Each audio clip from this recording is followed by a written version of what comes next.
Так, всем ассалаумағалейкум достар, қалайсыңдар? Ема, Риксовой видео түсірмей кетті деп активті түсіп кетті ғой ютубқа деген. Ал енді мен қыттан оралайын деп шештім. Ал менің бүгінгі қандым қандай деп жатсаңыздар, мен ультиматумда өзімнің рандомдық адам мені ұтатын болса, мен оған аккаунт немесе подаркалар беретін боламын. Ал сен осы видеоға еңбегін бағалап, арнама тіркеліп лайкыңды басып кет. Ал біз поехали онда. Видео қысқаша болған үшін бәрінен кешірім сұраймын. Ал біз кеттік. Ал енді біз ультиматумы кіріп те алдық. Қолымызға өзіміздің бір ойнақ қоям деген арызаларымды алып алдым енді. Мен де мықтыламадым. Ансар дейтін баламен түстік. Сендер осы видеоға лайк басып тіркеліп кетіңдер, мені тиктоктан көретіндер.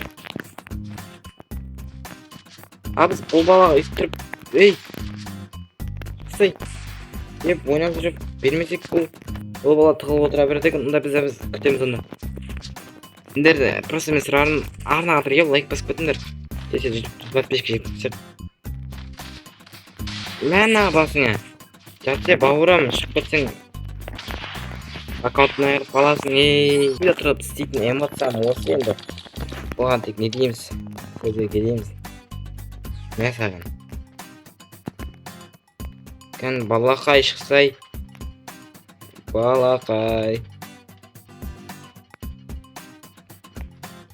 Ема кәбіз бұны балақай, балақай өтіп кеттің мәне ертерек. Кән балақай, оғасың орын өтпеген ба сенің? Қараңда диктер, біз балақайдың басына бұлай береміз кән. Балақай, мә басына. Мынау мені ұталама десеңдер, ал бұған эмоция істеп намысына тиік. Ема, видео қысқаша болып қалды ма не? Ал енді сендерге айтатыным, видео қысқаша болды. Ал ана баланың іші ашып тар болып кетті ғой, шын айтқанда.